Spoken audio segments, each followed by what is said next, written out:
we are ISO 27001 certified, and we are handling a payroll records of more than 1 lakh per month and 12 lakh transactions per quarter, and we have an accuracy of 99.49%.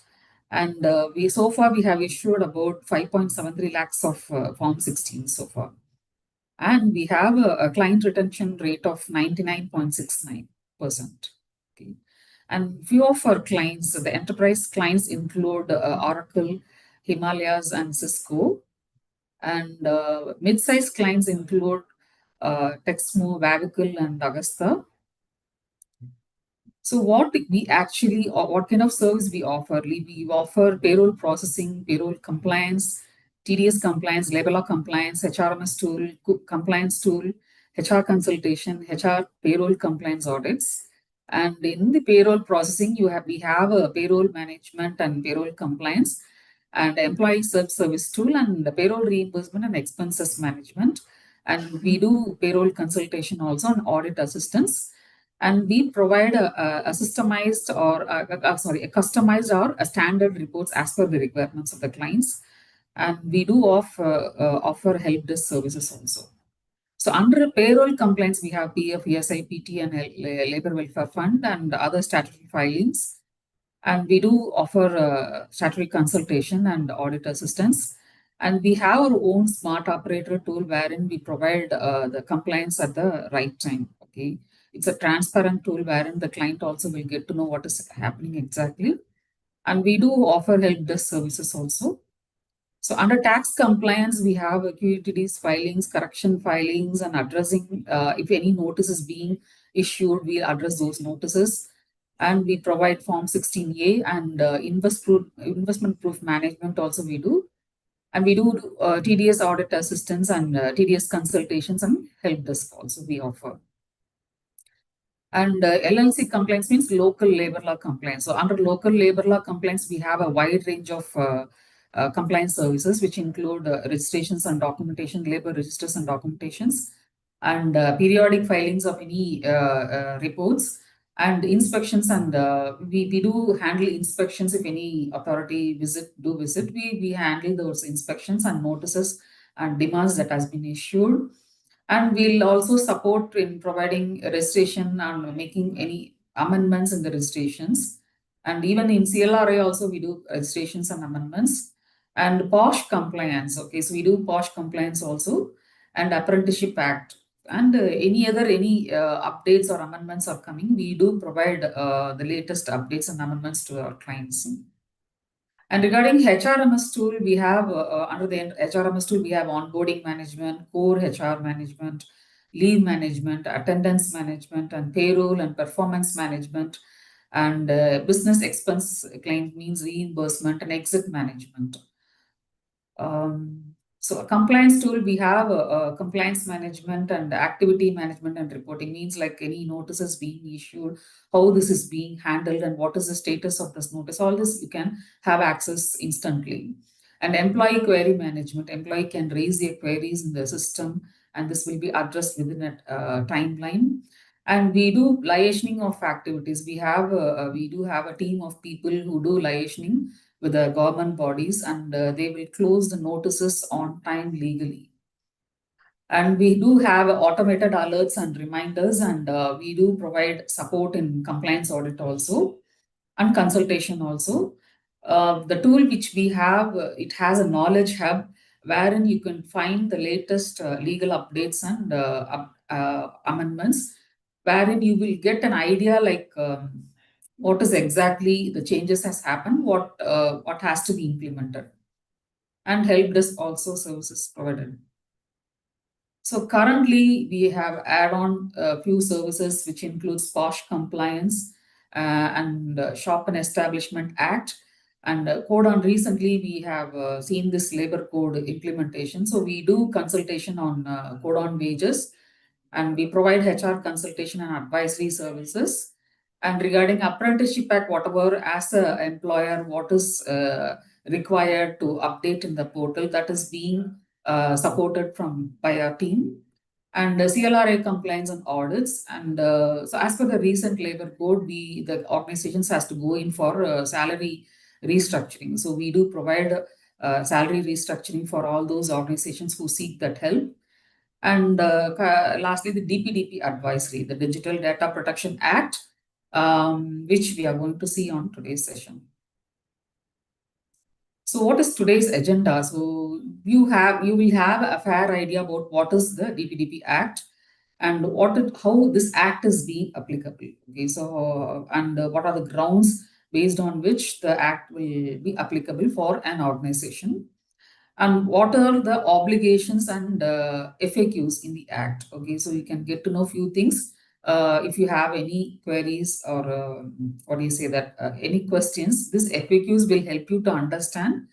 And finally, we have a question and answer session wherein you can post your questions. Okay, so you can post your questions in the chat box, and we'll respond to those queries.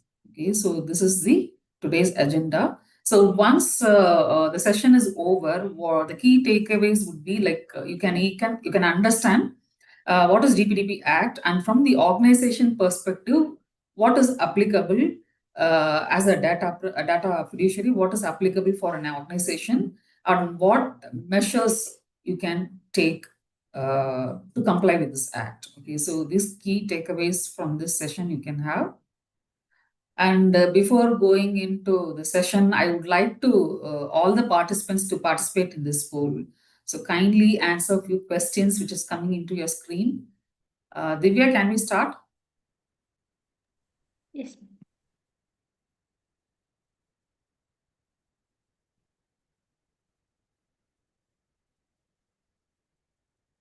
I request all the participants to participate so that we can have a fair idea like who is attending this session, whether this will be really helpful for them to comply with this act.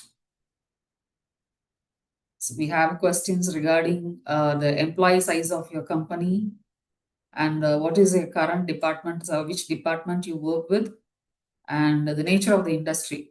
Okay, so we have options like IT, ITES, manufacturing, and others. So we could see more number of responses coming from IT, ITES, followed by others. Okay. And I think more number of participants from the HR department, followed by compliance. Yeah, that's good. And regarding organization size, I could see a more number of people with organization size ranging between 1 to 100, followed by 100 to 250, and followed by 250 to 500. And we do have an organization structure between 500 to 1,000, about 15% of people are there. Yeah, good. So we have few more participants to complete this poll. So I wish all the participants to participate in this poll so that it will help us in future sessions. I think 73% of the participants have participated. I would request the balance percentage of people also to actively participate in this poll.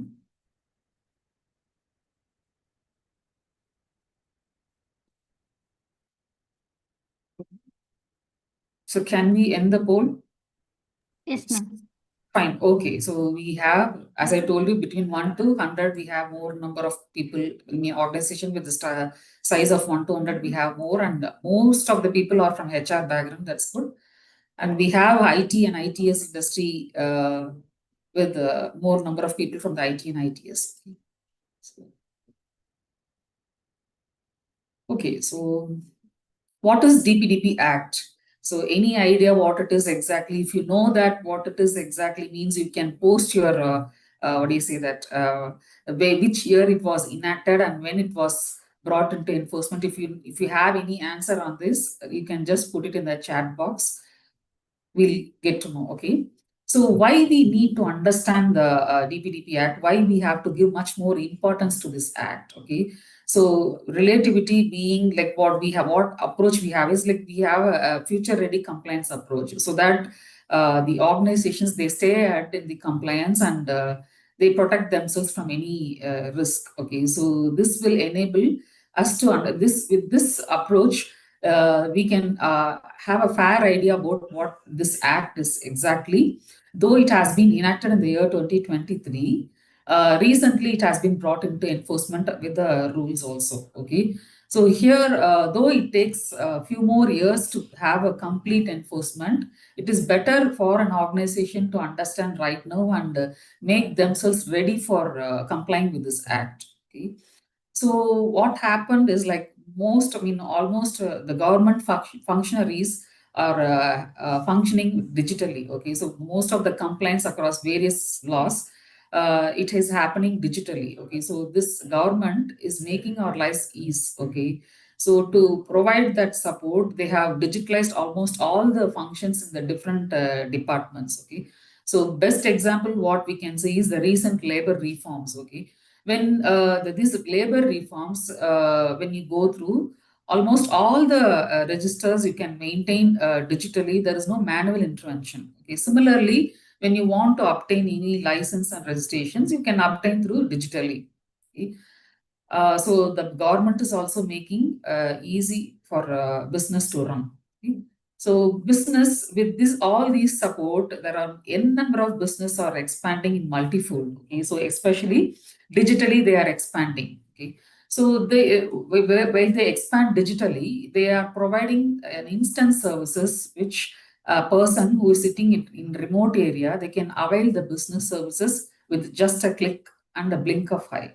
Okay. So how this could be possible actually? So a business which is operating in a very distant location and customer who is sitting somewhere remote in remote location, they can avail the business services. Either it can be in a form of product or it can be in form of services. All this happens digitally. Okay. So how this could be possible, and that too with a rapid speed. Okay. So as I told you, the government is also providing all the registrations and licenses. So what, as an employer, what you have to do is we have to submit the personal data digitally. We have to scan the documents. We have to submit the application forms and the fees, and you can get the registrations and licenses within few days period. Okay, so all these possible through digital. Okay. So similarly, opening a bank account. Okay, so in earlier days, we have to wait for so many days.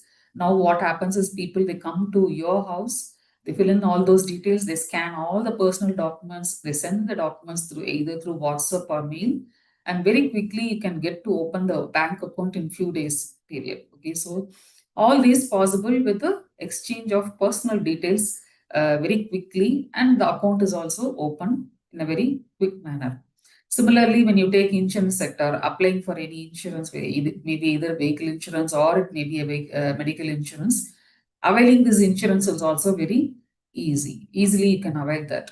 And even for renewal of insurance, you can simply share the, what do you say, the driving license and your Aadhaar card. You can sit on one place and you can get the agents, they will ask for your personal documents. You can scan and share it through WhatsApp, and you can get the renewed insurance very quickly.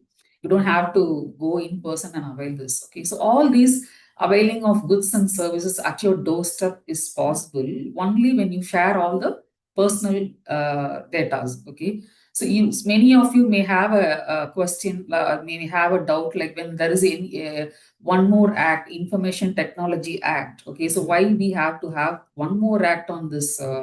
What do you say, that personal data protection. Okay, so this act is exclusively for the personal data. Okay, so the information technology is obviously, it serves its own purpose, wherein the company has to provide some what do you say, that measures, safety measures to protect the data, to prevent from any cyber attack. Okay?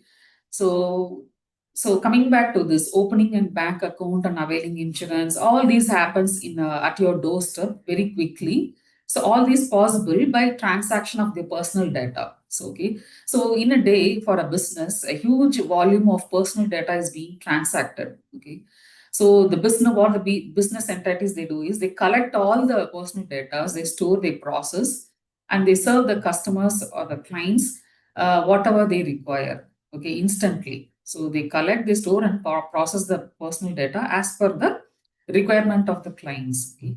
So this data either it can be processed inside the India or it can be processed outside. So for example, if I could quote one example, is Amazon. Okay, so if we are getting products from Amazon. Okay, so the data either it can be processed either India within India or it can happen outside the India also.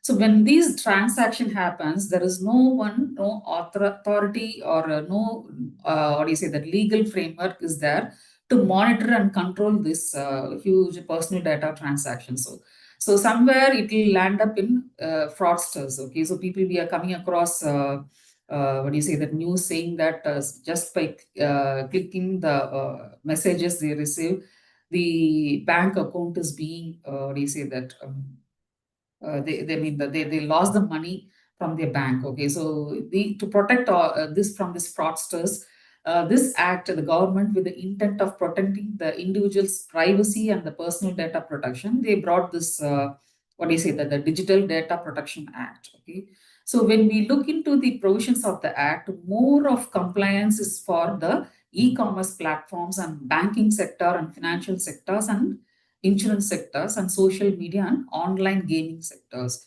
So most of the compliance you can see that for all these business entities. So what this act says is before getting any personal data from any individual, okay, we have to take the consent from the individual and then the data has to be processed. So without the consent of any individual, the data should not be collected and it should not be processed. Okay. So for this, what happens is the act provides a clear-cut guidelines. It provides a clear-cut guidelines how to collect the data, how to process, how to store it. Okay. So once the data is received by the organization, they are held accountable for complying under the Act. Okay. As I told you, Act was enacted in the year 2023 and rules also has been brought in and it has been notified. But the implementation, the complete implementation of the Act comes in the year 2027 May. Okay. So the why we have to give much more importance to understanding this Act right now is like as an organization, we are a data fiduciaries. Okay. So we have to prepare to comply under this Act. So this session will help HR department either to frame a personal data policies or either to go for a what do you say, that fine tuning the existing policies which related to the personal data. Okay. So after framing or fine tuning the policies, personal data policies, the organization they can train those people, the key stakeholders who are involved in handling the personal data, right from employees, the vendors, the contractors, and the retainers, and even the customers and the clients. So once they are very clear about what has to be complied under this act, they are very much ready to comply. Okay, so that it reduces any financial risk for any minor negligence. Okay. So, irrespective of the size of the organization or the nature of the business, the act is applicable to almost all the business entities, whether it is a MSMEs or it is a startup. The act is very much applicable for all type of businesses. So far we have seen the introduction part. I would like to understand if you have any doubts, you can please put it in the chat box if you have any queries.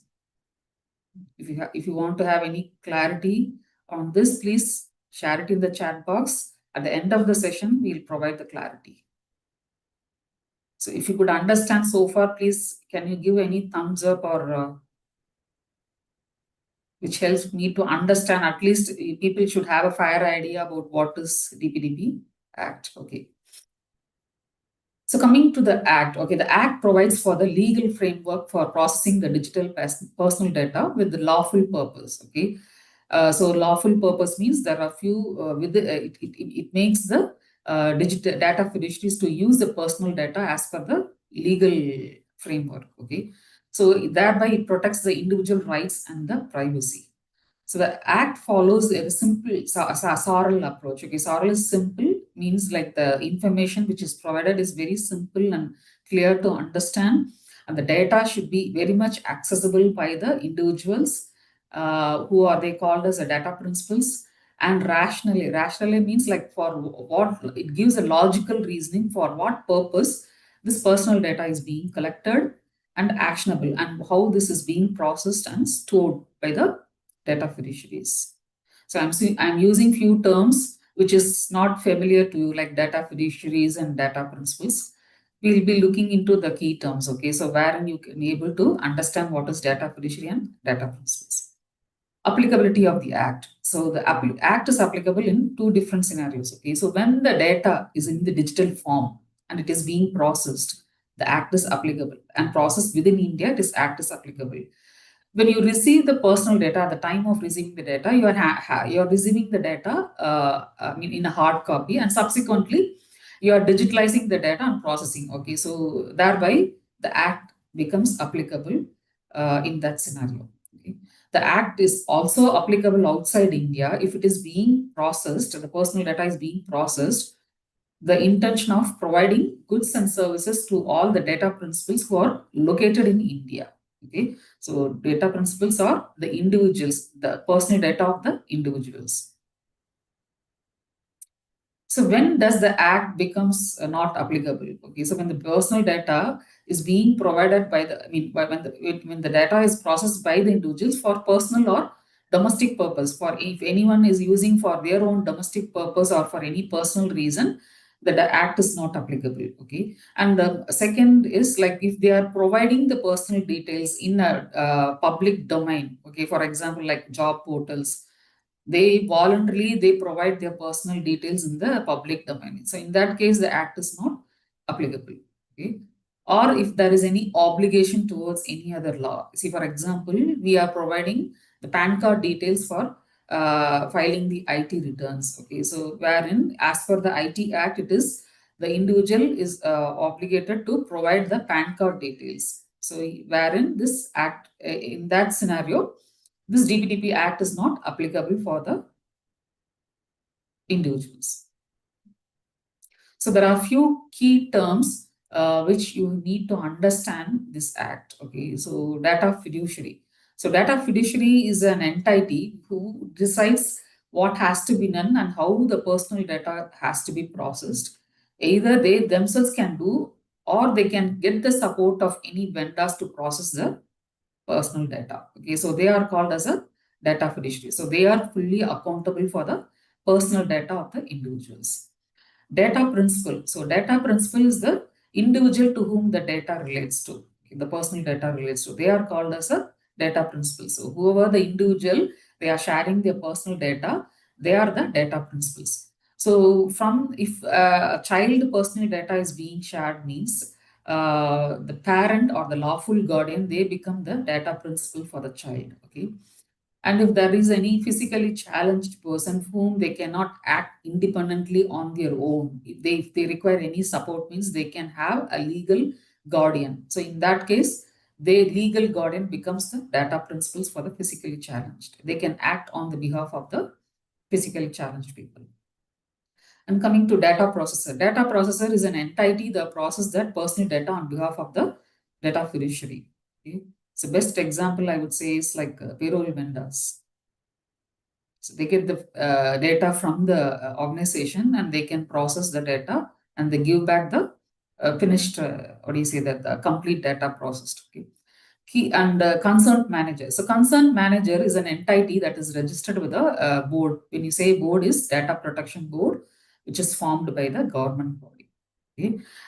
Which provides a single and transparent interoperable platform through which a data principal may give consent, or they can manage the consent, or they can review the consent, or in case they want to withdraw, they can also withdraw the consent. Okay, so this consent manager can be an individual private entity also, wherein they have to fulfill some qualifications to get themselves registered as a consent manager in the under the data protection board. Okay, so one best example I would say is like we have a DigiLocker. Okay, so wherein you can store our personal data. So whenever if there is any online requirement, we can give consent through this DigiLocker and we can share the personal data. So likewise, few private entities also very much eager to get registered themselves as a consent manager under this act. Okay.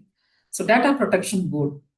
So Ind is a independent body. It's a government body which regulates the compliance and what do you say that handle the grievances or the enquiries which has been raised in case any data breach happens.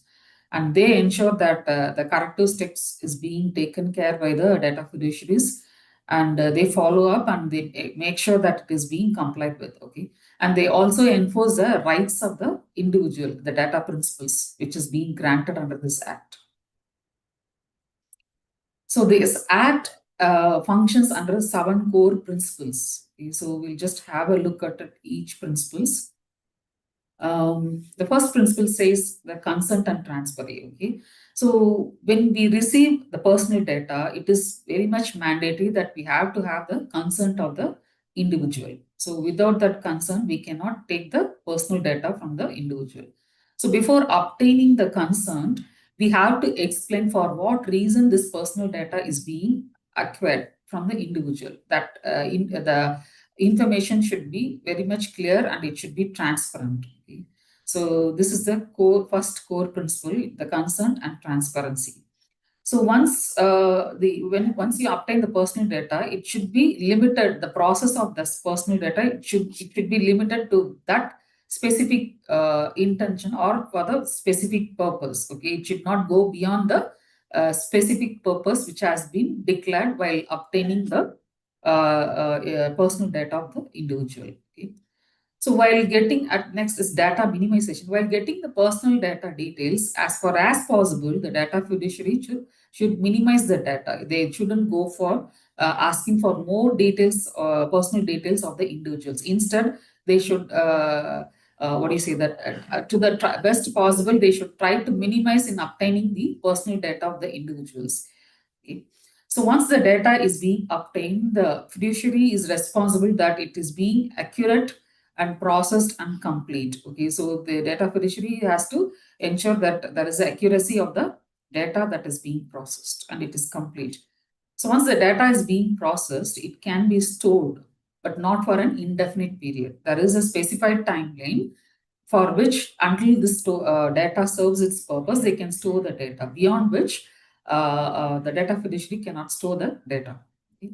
So once the data is under the what do you say the control of the data fiduciary, they have to ensure that they provide adequate safety measures to protect the data from any data breach or any unauthorized hacking of the data. Okay. So the data fiduciary is very much accountable. They have to ensure that they comply with the act. Okay. For that, they can appoint a data protection officer also to ensure that they follow all the, they adhere to all these core principles and they comply with the act. So far, if you have any doubts, please you can put raise your question in the chat box. We'll address it at the end of this session. Okay.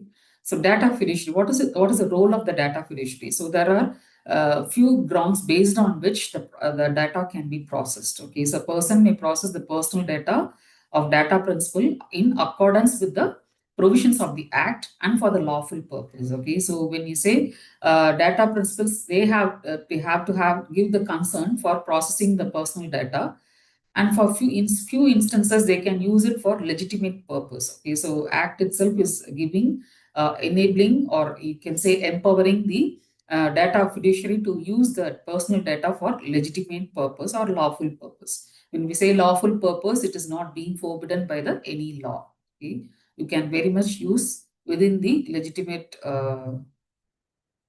what do you say that purpose. So notice to obtain the consent. So before getting any personal data, the data fiduciary has to request the data principal for the personal data. So while sending the request, along with that, they have to send a notice. Okay, so in that notice, they have to completely describe for what reason the personal data is being requested. They have to describe in brief manner. Okay, so for example, if they are availing any personal data of the individual for any address proof purpose means they have to mention clearly that this data is being obtained only for the address proof, for the verification of the address proof of the individual. So that has to be clearly mentioned. It should give a clear communication to the individual who is sharing the data. And it also mentioned the data principles, right? The Act provides few rights of the data principle that has to be clearly mentioned in that notice. Okay? In case if the data principle has any queries or grievances, means they also should know that whom they have to raise the grievance. So that also has to be clearly mentioned in the notice. The board, the data protection board details, or the person who is authorized to handle the queries, that has to be their contact details, their mail ID, everything has to be mentioned in the notice to obtain the consent from the individuals. So we saw what is legitimate purpose. So legitimate purpose means when the data principal, they voluntarily provide to the data fiduciary and they have clearly mentioned that they does not have consent to share the personal data. So in that case, it is a legitimate purpose wherein the personal data can be used by the data fiduciary without any consent.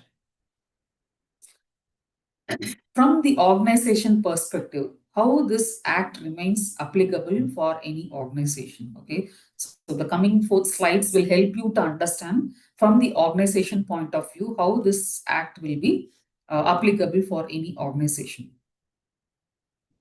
See, organization as a data principal, they receive personal data from various stakeholders like employee. When they recruit, they receive the personal data of the employee at the time of joining the organization. Okay.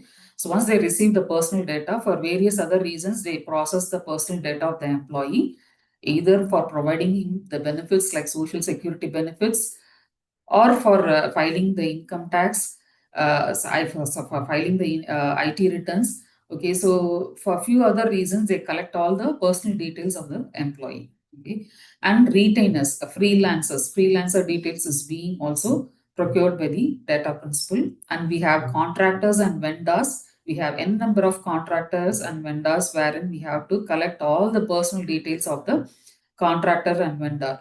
So if you in the latest labor code, when you there is a provision, okay, clearly that is the foremost requirement of the while engaging the contractor. Okay, so while engaging the contractor, the principal employer, they have to ensure that he doesn't have any criminal background or offense for past 2 years period.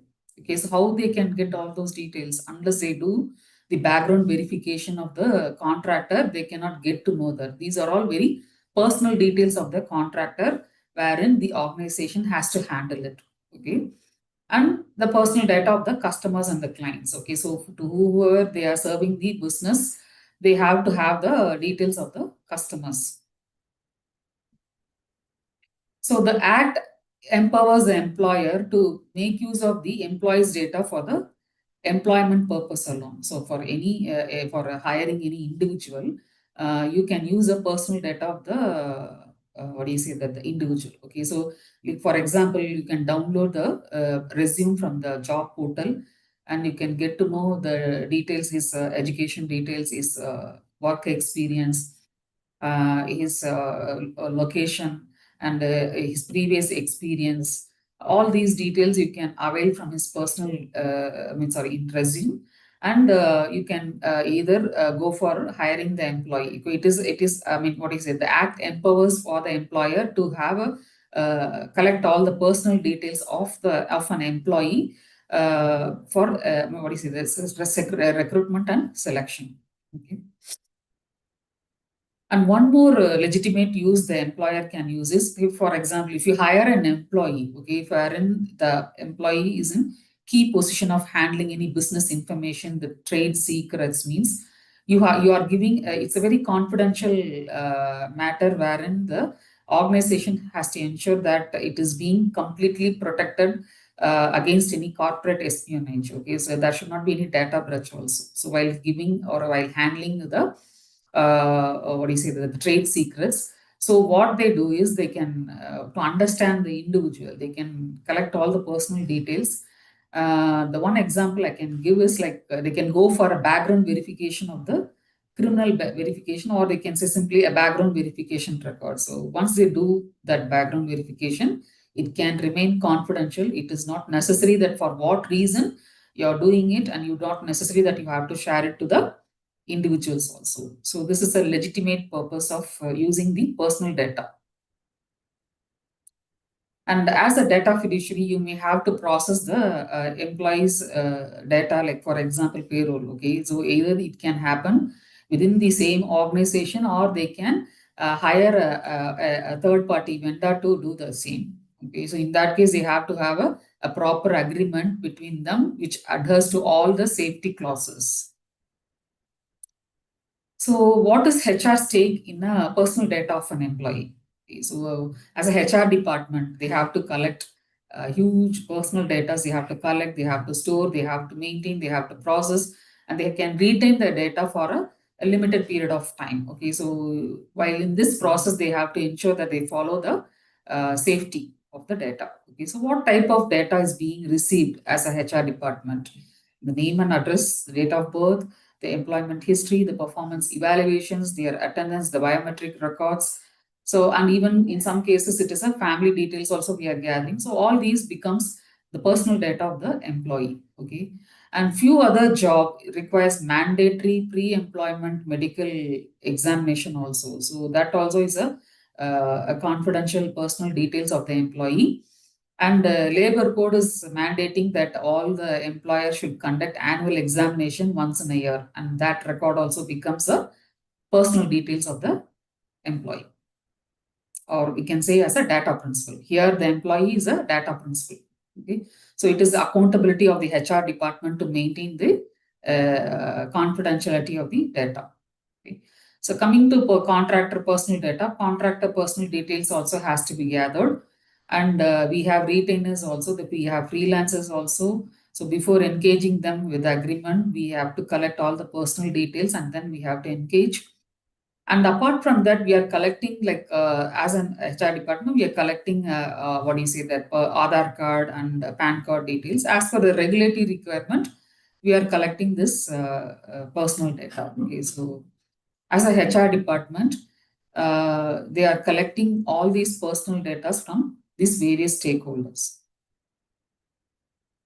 So once they collect the data, it is their obligations. The data fiduciary has some obligations. So without any intention, they won't collect the personal data. So once they receive the data fiduciary, they have some obligations to fulfill. Okay. So the foremost requirement is like they have to take reasonable security measures to safeguard the data of the data principal. So what they can do is, while availing the personal data, they can use the data encryption mode or obfuscation. Means like you can uh, hide the data of the individuals, okay, or you can mask the data, okay, or you can use any virtual tokens which is being mapped with the personal data of the individuals. So these are all very few security measures which our data fiduciary can take while getting the personal details of the data principal. So once they receive the data, it should be handled, or it should be handled only by the authorized persons. Okay, so one is data fiduciary and one is data processor. Okay, so no one should have access towards that data, and they should follow this access control method. Okay, so they can frame their own policies and procedures so that there is no unauthorized access of the data. So what they can do is, one, they can have log maintenance in the sense who is logging into the personal details at what time and for what purpose, and name of the authorized person. All these you can maintain as a log, and it will help to understand if there is any unauthorized access in the data. And if at all it happens, means they can take some remedial measures to prevent future occurrence of this unauthorized access of the data. Okay, so constantly they have to review and monitor this log, and they have to take a proactive measures to provide a safety of the data. And there should be a consistency in the data maintenance. There should be, I mean, there should not be any data breach or data loss while handling the personal data. It is the obligation of the data fiduciary to protect the data. So what they can do is they can take a data backup. Okay?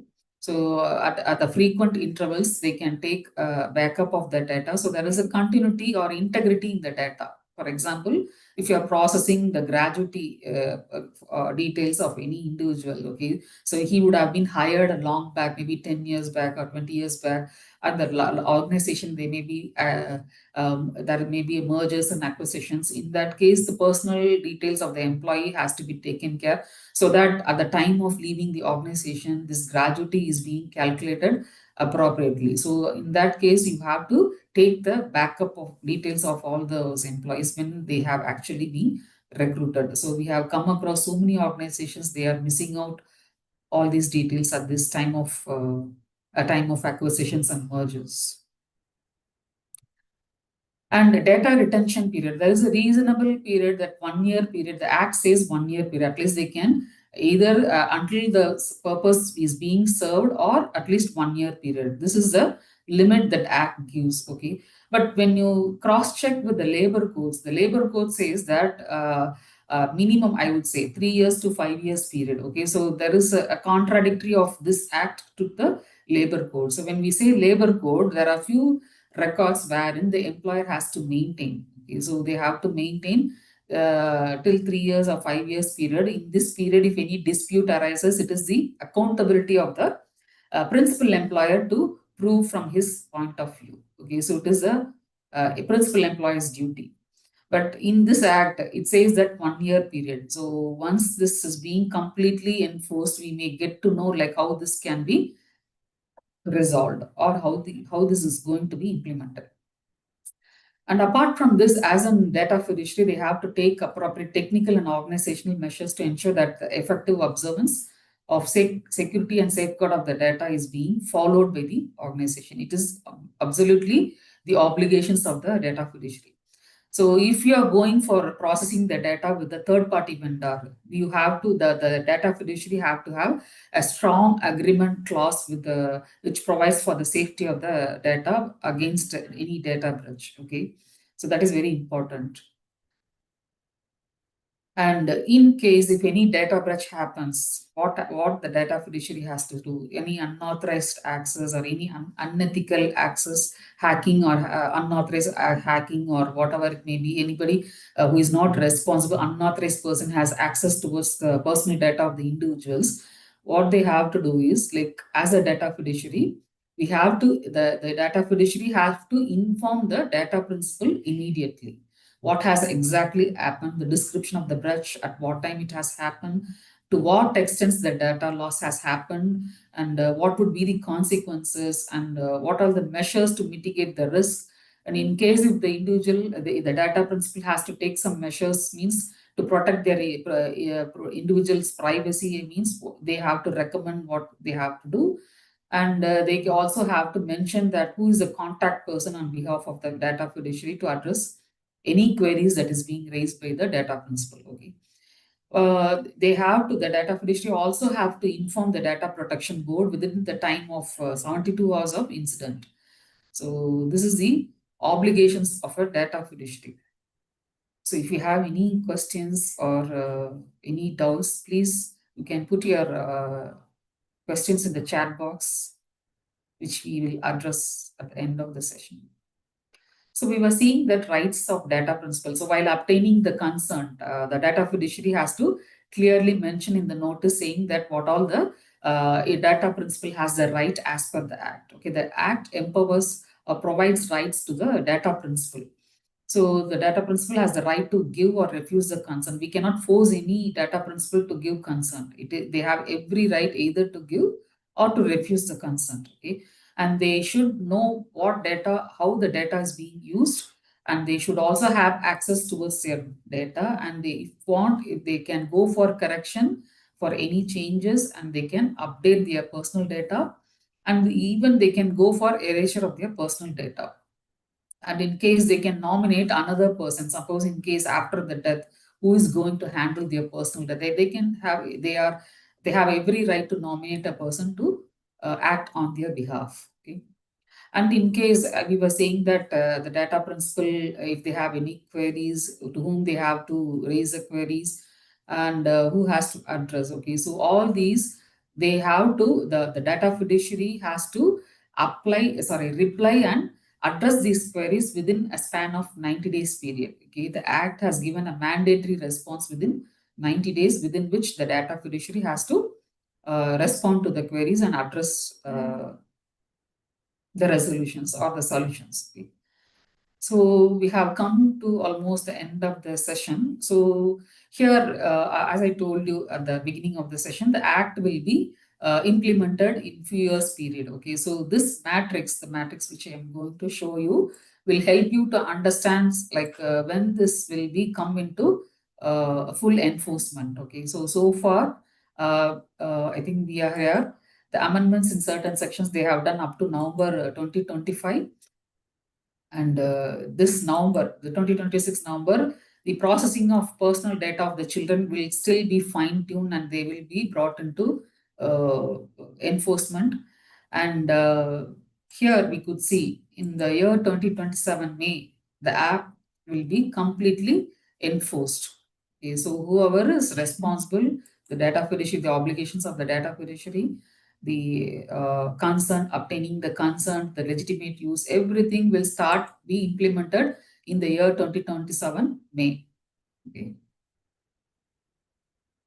So coming to FAQs, okay, so we'll just have a look at few FAQs which as a organization you may have some doubts. Okay, so when is data processing is exempted under the Act?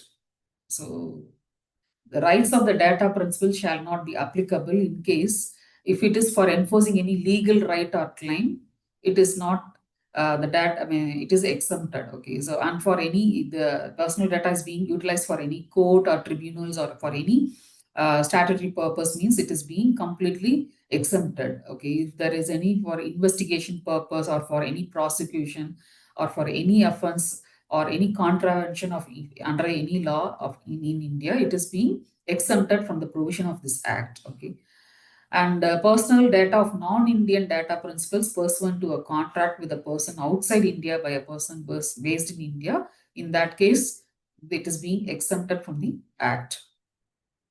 What are the different categories of the personal data? Okay, so name, age, date of birth, Aadhaar, PAN card details, financial data like bank account. We usually get all the bank details of the employees, right? So the bank account details, the transaction history, transaction history in the sense like the bank account statement, medical data, biometric data, employment and educational qualifications, and family members. All these are personal data. So if you are receiving or if you are requesting any of these personal data from any individual, means like the data principle, the act is very much applicable. So we have to be very cautious. So while receiving this, any of these details from the any data principles. So legitimate uses where consent is not required. So if the data is being voluntarily provided by the data principal and it has indicated that there is not consent to use the personal data, in that case, we can legitimately use the personal data. Okay, so to employer to safeguard any trade secrets or corporate espionage, to take any or is any handing over of key business information to any particular employee, they can use the personal data of the particular employee for their protection. And in case of any medical emergency or for any disasters, we don't have to check the personal details and get the consent of the data principal to help them or to provide any benefits to them. So in that case, you can use. So penalties. So what would be the penalties if there is any breach or if there is any non-compliance under this act? Okay. So first is breach in observing the obligation of any data fiduciary to take reasonable security safeguards to prevent personal data breach. Okay. So a penalty of 250 crores is being levied. And breach in observing the obligation to give the board or affected data principals notice of personal data breach. Okay, so in case of any data breach, the data fiduciary has to inform the data principals and the board. Okay, if they fail to inform at the right time within the timeline, a penalty of 200 crores is being levied. Okay. And breach in observation of any additional obligations in relation to children. Okay, so the act is completely protecting the children. So if they fail to face, the data fiduciary fail to safeguard the personal data of the children, means again 200 crores of penalty is being levied. And breach in observation of additional obligations of significant data fiduciary. So significant data fiduciary, we have not come across this term so far what I've seen.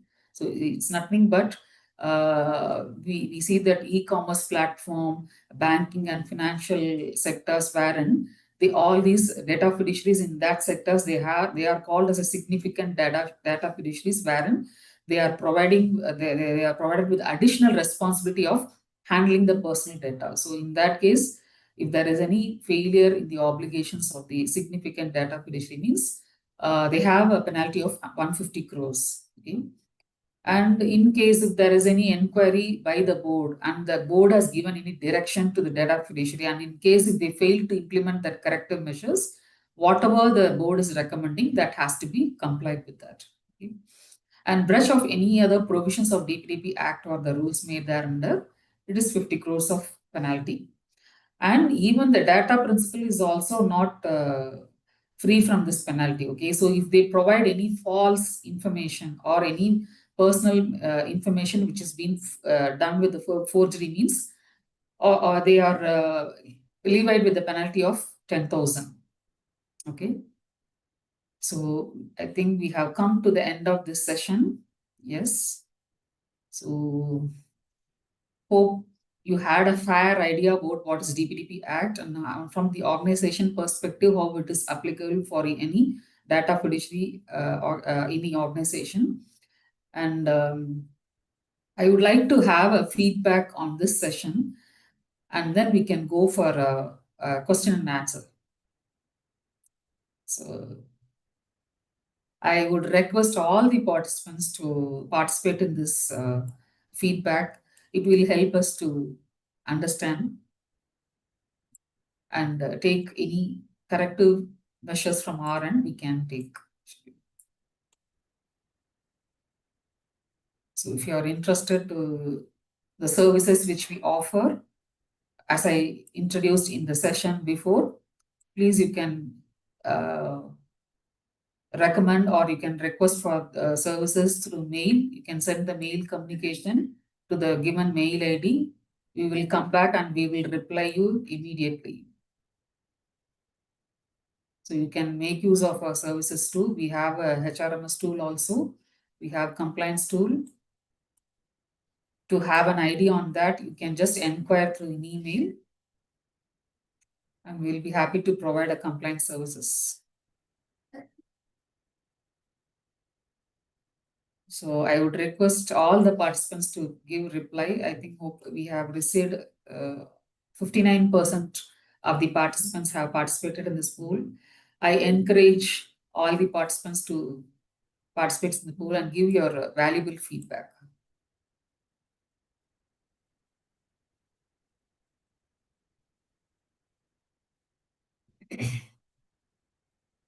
So since this is a new act, many of you may be curious to understand what it is exactly. Hope this session would have given you some idea about what it is exactly. If you still have any queries on this act, you can very well raise your queries in the chat box, or if you don't find time right now, you can post your queries in emails also.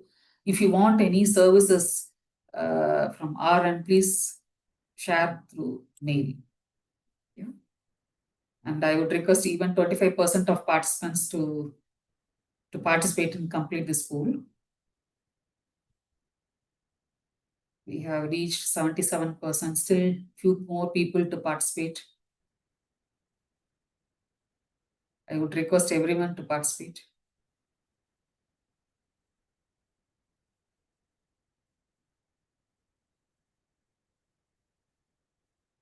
It's 80% reached.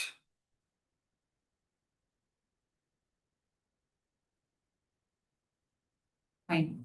So Divya, can we end? Yeah. Thank you all. Thank you so much. Thank you. Okay, so we are there very much available. The social platforms, we can connect us through LinkedIn, to connect us YouTube. We are there in the blog also. You can go read or various articles in our blog. Yes, coming to question and answers. Yes, give me time. I'll just open the chat box and we'll just have a go through on that questions. Okay, this is from Anuj Kumar. We just want to know how we can implement in our organization. Yes. See, wherever you get the personal data, apart from the legitimate use, if you're using it for any other purpose, means please take a consent from the data principal and make use of the and process the data. All registered companies, businesses only need to follow this act. Yes, whenever you receive any personal data of any data principles for the business purpose, means obviously you have to take the consent and size and nature of the business. It is act is very much applicable, whether it is a startup or it is a MSMEs. What's the impact? It is question from, okay, I don't know who's individual. What's the impact of educational and healthcare institutions? Obviously, good question. See, for healthcare institutions, they are maintaining the personal records of the individuals. Okay, there are special provisions for the healthcare, the institutions or the healthcare establishments wherein they have to follow the protocol. Okay, so they have to follow the protocol and they have to maintain the personal details of the medical record details of the patients. Okay. Educational, yes, you can you can receive the personal details of the individuals, and there is a time span, like how long you can retain the data of the data principles. You have to follow that. Santosh Nair, how critical is that to maintain any SME, since many will not have any such process in place? See, so what is it exactly you are saying at SME? I don't understand. Can you be more specific? Can you just expand what is it exactly? Are you referring to security measures? In that case, already there are protocols you have to follow as per the IT Act. Obviously, here you are handling the personal data of the data principles. You have to follow the, you have to take appropriate measures to protect from any data breach. Okay. And again from Anuj Kumar, what is the impact on electronics manufacturing companies? See, irrespective of the nature of the business, okay? So whatever may be the nature of the business, whenever you receive the personal data, obviously you have to follow the act, okay? Santosh Nair, yes, SO employees data keeping in the company is not applicable, right? So employees data keeping in the company is not applicable. See, there is a retention period, okay? So beyond which, if it doesn't serve purpose, even the labor code is also specifying that there is a retention period beyond which you don't have to maintain retain the data of the individual.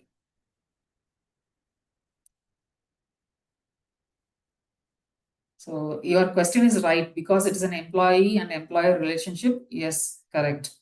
It's for legitimate purpose. For employment purpose, you can do. Vinay would like to request the presenter to dwell on specific requirements for personal data in the video space. So we can handle it in subsequent sessions. So when this is, as I told you, it gives a fair idea what it is exactly, what is data principle, data fiduciary, what's their obligations. Okay, so from the organization perspective, we have seen what are the personal data we are collecting. Poonamma, what are some of the personal details which should not be asked for the employees as per the act? See, as per the act doesn't specify like these are all these personal details you have to ask for, or these personal details you shouldn't ask for. See, you can ask for the personal details provided there is a purpose of having it. Okay. So in that case, you can take the consent of the individual. You can give a notice, clear-cut notice stating that we are receiving this personal data for this purpose alone, and this is how this is being processed. Okay. Give a clear-cut information to the data principal for what reason this personal details are being availed. Sahil Sharma, if any company will not follow this act guidelines, then what will be action from the government? Obviously, you will be penalized. Vinod, what is the qualification of data protection officer? Good question. See, anyone who has the, what do you say that, it all depends on the data fiduciary to appoint a data protection officer. So based on that, which they can appoint the data protection, the individual whom you can rely with, you can appoint as a data protection officer. Okay. What is grievance redressal mechanism? See, this is a mechanism which is being followed by the what is it, the data protection board. Okay, so if you want to still want to understand more, we can have one more session how this grievance redressal mechanism. See, as I told you, you have to provide what is the safety measures that is being taken care. Okay, if at all there is any data breach, how this can be resolved. And for example, if the individual is being exposed with the personal details to any unauthorized persons, means they can advise like any, if they are receiving any messages or phone calls from from any unknown persons or any unknown person, we can recommend not to attend to. Okay, so this kind of what do you say, that advice can be given by the data fiduciary and the data protection board. A company is considered as data principal. Yes. A company's yeah. See, for example, as a company, if you are sharing the personal details of your directors or any key persons to any other company for any reason, like acquisitions or mergers or for any other business reason, if you are sharing it, you can, that individual can, or the company can remain as a data principal. What all data comes under the personal data? I think we have discussed name, age, date of birth, family member details, the employment history. All these comes under the personal data, which can, this is from Karthik, which can be directly identifiable and those which can be indirectly re-identifiable. Means your question is not clear, please, Karthik. Can you just raise one more questions with more clarity? Charu, every company needs to have a concerned manager. Not necessary, not necessary. See, concerned manager is very much required for those entities, like for example, any e-platform, e-commerce business platforms, they can have a concerned manager. Okay. So, and the concerned manager, they have a desired qualifications wherein they have to fulfill all those qualifications and they have to have that concerned manager. As an individual, as a company, you can be a concerned manager. Okay. It's not necessary. Every company, they mandatorily, they have to have a concerned manager. As a individual company or a company, they can be a concerned manager. Okay. And Nelson, what happens when candidates apply for a role on the careers page? Does the DPDP Act apply to the organization? See, as I told you, when the data principal, they voluntarily come and produce the personal details for some specific intention. They post the resume in the portal. They have done it voluntarily on their own. So they don't have to, this act doesn't come applicable. Okay. Preeti, will this act be applicable for employers as we need to maintain employee data? See, for employment purpose, the act is empowering the employer to make use of the employee data. Other than the reason, for example, if you're providing a car lease facility for the employee and you're through third party vendor, you're providing this car lease benefit to the employee, means you have to take the consent of the employee and then you have to process.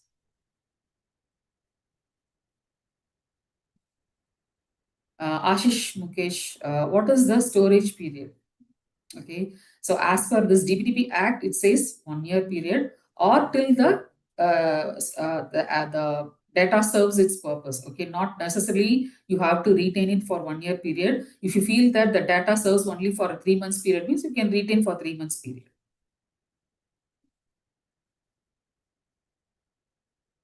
Okay, so who can be, this is from Nirbhay Singh, okay, who can be the data protection officer? I mean, what is the qualification? Okay, so there is no specific qualification as of now. If it comes, we'll let you know.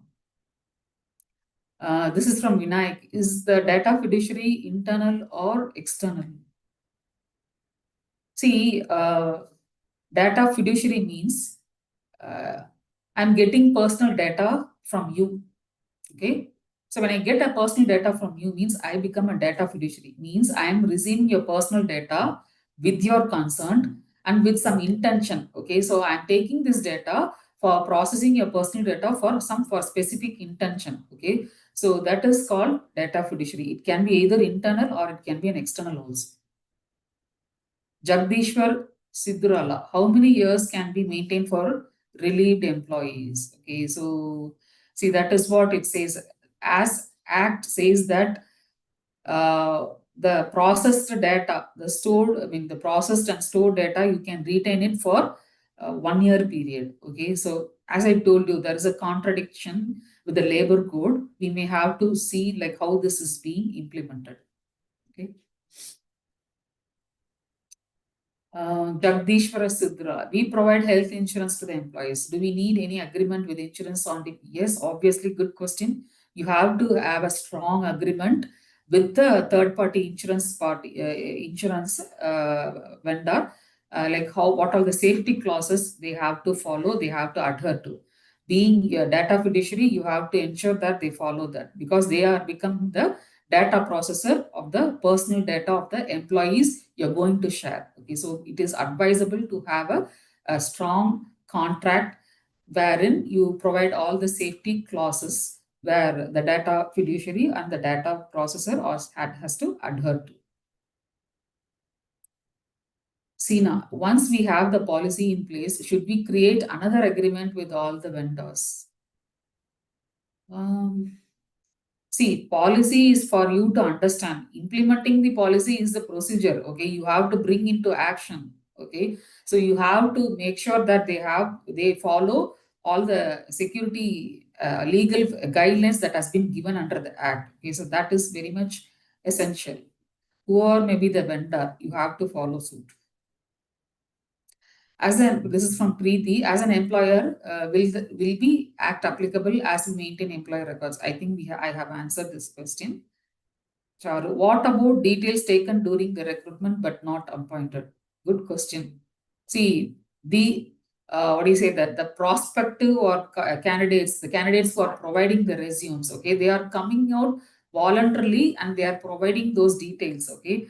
So once after the resume, you see, resume they are collecting either from the public domain or the individual, the data principal, they voluntarily provide the data, okay, wherein if they say that I have a concern that I don't want to this resume to be maintained for, it should not be retained by the data fiduciary means they can very well mention that, okay. But Act doesn't nowhere it mandates that they should not receive and collect and store the data. And it is up to the individual whether they want that their personal data should be erased. They can clearly mention that to the data fiduciary. The Act doesn't stop that also. It is the basic rights of the data principal. Ponnamma, what is the date from when this Act is applicable? Yeah, I told you it is 2027 May. Right from 2027 May, that Act will be fully enforced. Charu, what are the measures the company shall take?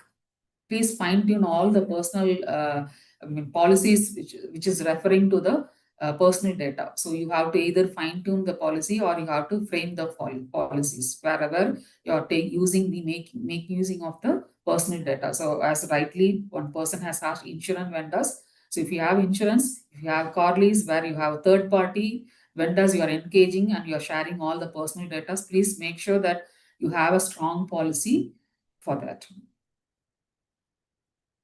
Anuj Kumar, what is the process to implement MSME company? See, the guidelines are same whether you are MSME or it is your startups, okay, except which that if you are a e-commerce business or a banking or financial sector or on social media platform or online gaming means that the provisions are completely different. You have to completely adhere to that. But for MSME, so as we have seen that these are all the areas where we receive the personal data. So in that area, it is advisable to take the consent before you make using of the personal data. Okay. Anuj Kumar, is there any certification for this process or it is included in ISO 2000? Okay.